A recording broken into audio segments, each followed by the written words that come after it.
Merci énormément pour 2000 abonnés. Wouh! Je suis énormément reconnaissant. J'arrive pas à y croire, on a gagné 1000 abonnés en moins de 1 mois et demi. J'espère que ça va continuer comme ça. J'espère que ça va continuer à grandir. J'espère que vous allez tous très bien. Alors aujourd'hui, on se retrouve dans une nouvelle vidéo. Comment faire des fiches de révision, comment réviser. La plupart de vous sont en 3e et passent le brevet. Ça demande une certaine organisation et je vais juste vous apprendre. Donc même si vous n'êtes pas au brevet dans une autre classe, c'est juste très important de savoir faire des fiches de révision parce que c'est vraiment super pratique. À quoi ça sert? Tu apprends plus efficacement et rapidement parce que tu gardes seulement les mots les plus importants. Ça t'oblige à les sélectionner et forcément tu les retiens. En plus tu réécris donc ça reste dans ta tête. Donc je vais vous donner des astuces, comment je les fais et le matériel que vous avez besoin. Allez c'est parti, trêve de babarage, on commence. N'oubliez pas de vous abonner. Avant toute chose de commencer ces révisions, il faut savoir quel type de fiche vous voulez faire, si c'est électroniquement, par tablette, par ordi ou version papier. Sincèrement, je vous recommande que de le faire version papier. Premièrement parce qu'on retient beaucoup mieux à l'écrit qu'en tapant. Et deuxièmement, ça prend beaucoup plus de temps de le faire sur une tablette parce qu'on veut forcément avoir ce côté esthétique et forcément écrire électroniquement, c'est pas forcément accessible à tout le monde. Donc là, je vais vous apprendre comment faire version papier. Et il faut aussi choisir son type de fiche de révision. Il y a 3 types de fiches de révision. La première qui est forcément plus visuelle, qui sera une feuille grande, format paysage, format A4, qui sera plus une style mind map où vous ferez des charts, des dessins avec votre titre ici et vous ferez plein de textes et vous écrivrez ici tout ce qui se passe, votre texte. C'est plus une style donc mind map. Fiche Bristol hein, et où vous écrivrez plus, ça c'est plus format texte, le titre, le cours et vraiment c'est plus format comme on a l'habitude. Donc si vous avez une mémoire visuelle, je vous recommande ce type de format.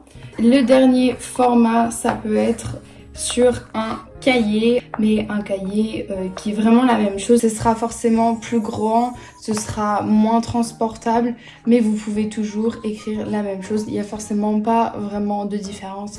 Personnellement, ça c'est ma préférée, mais c'est comme vous voulez. Si vous avez choisi les fiches Bristol ou un cahier, voici en général le matériel que vous avez besoin, mais je préfère les fiches Bristol colorées parce qu'on n'a pas besoin d'acheter d'intercalaire dans le classeur, parce que oui, il faut un classeur comme ceci pour garder tous vos fiches de révision dedans et c'est pratique à emporter partout. Donc franchement, je recommande un classeur si vous n'en avez pas. Pour moi, le vert, ce sera les sciences, le jaune, l'histoire et la géographie, ce que vous voulez. Bref, c'est votre code. Mais je trouve que c'est plus pratique que les blanches. Après, c'est toute votre préférence. Ce ne sont pas des A5, ce sont des A6. Si vous avez une grosse écriture, prenez le A5. Tout dépend de vos préférences. Vous pouvez prendre un cahier. Sincèrement, moi j'utilise un cahier en S2S parce que j'ai besoin de prendre plus de place et un cahier en fait tout est rangé dans un seul endroit, donc là ce sera un cahier de toutes les fiches de révision. Vous pouvez aussi prendre des fiches comme ceci que j'utilise personnellement pour les citations. Là si vous avez un examen de vocabulaire, je vous recommande les formats comme ça, petits, où vous pouvez juste écrire un mot d'un côté et la définition de l'autre et vous rajoutez un petit anneau et là boum, c'est transportable partout. Déjà, on va prendre la base des stylos. Moi, je prends stylo rouge, bleu, vert et noir. Les 4 couleurs les plus simples. Vous pouvez prendre des stylos Stabilo, toutes les couleurs. Franchement, j'ai la flemme de changer à chaque fois de stylo. C'est pour ça, parce que je perds beaucoup de temps. Donc c'est pour ça que je prends des surligneurs pour surligner les mots importants. Surligneurs, midliners. Mais voici des midliners que vous pouvez utiliser pour surligner vos fiches de révision, pour qu'elles soient un peu plus esthétiques. Il vous faut une règle pour surligner les titres ou les mots importants. Je vais vous montrer tout de suite comment les faire. Allez, c'est parti, on y va. On sait que les fiches de révision, on doit garder les mots les plus importants. On ne doit pas écrire des phrases complètes. Je vous donne un exemple de texte qu'il pourrait y avoir. Ici, vous avez un exemple d'une phrase que vous pouvez écrire. Vous n'allez pas écrire toute cette phrase dans votre fiche de révision. Elle est beaucoup trop longue. Ce que je fais, moi, c'est je fais socialisation. Parce que là, on observe bien qu'on a une définition égale, processus. J'enlève les déterminants, ça. Individu. Ça, c'est votre définition.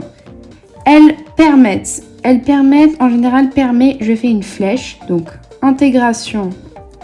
Ça, c'est un exemple. Un exemple, on va le mettre entre parenthèses. Comme ça. En général, j'en mets un ou deux, mais pas plus. Je mettrai juste les deux plus importants. Une phrase courte, compréhensible, avec les mots les plus importants. Il est toujours bien de rajouter des dessins. Donc là, je rajoute des dessins de cellules. Donc là, c'est des schémas. Mais par exemple, si vous avez un gros texte et que vous avez des mots importants et que ça parle par exemple d'économie. Que là, on parle d'argent, donc d'économie. Je ne sais pas si vous parlez de la géopolitique. Pour que ce soit beaucoup plus visuel et que ça donne envie. Voici en SPC, j'ai montré des graphes, j'ai surligné les mots importants, j'ai rajouté des dessins pour bien comprendre, avoir vraiment une vision un peu plus visuelle, on va dire. Je trouve que grâce à un petit schéma, ça permet d'avoir un autre type de représentation. Dans les fiches de révision, il faut tout le temps avoir la même structure que celle de vos cours. Si vous faites ça, mais le titre, chez nous, il est tout le temps en rouge. Ensuite, on a les sous-titres qui sont tout le temps en vert. Et les exemples, en général, je les fais en noir. Et les cours, je les fais en bleu. C'est quelque chose qui a été prouvé scientifiquement. C'est que vous retenez beaucoup plus votre cours si vous écrivez en bleu qu'en noir. Comme j'avais dit avant, un petit schéma. Le but des fiches de révision, il faut quand même qu'on a envie de les relire. Il faut que ce soit assez propre. Donc comme vous pouvez voir ici, je saute des lignes quand il y a un nouveau sous-titre pour vraiment avoir cet aspect beaucoup plus clair et propre. Cette fiche de révision, elle est assez claire, tout simplement parce que j'ai utilisé qu'une seule couleur. Ici, c'est le bleu et j'ai tout surligné en couleurs différentes. Donc ici, je vais vous montrer un exemple qu'il ne faut pas forcément reproduire.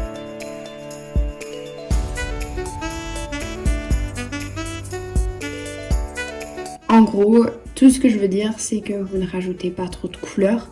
Comme vous pouvez voir, ici, il y en a 1, 2, 3, 4, 5, 6, 7. 7 couleurs, c'est beaucoup trop. C'est pas que c'est mal, c'est juste qu'on va pas pouvoir se repérer quels sont les mots les plus importants à retenir, à regarder. Parce qu'il y a trop de choses de couleurs différentes et on ne sait pas où mettre les yeux. Carré? Carré. Oh non, mais forcément, il y a une tâche. J'espère que vous avez aimé cette vidéo. Si oui, vous connaissez le truc, le petit rituel, vous abonnez, cliquez sur la cloche de notification et likez cette vidéo si vous l'avez aimé.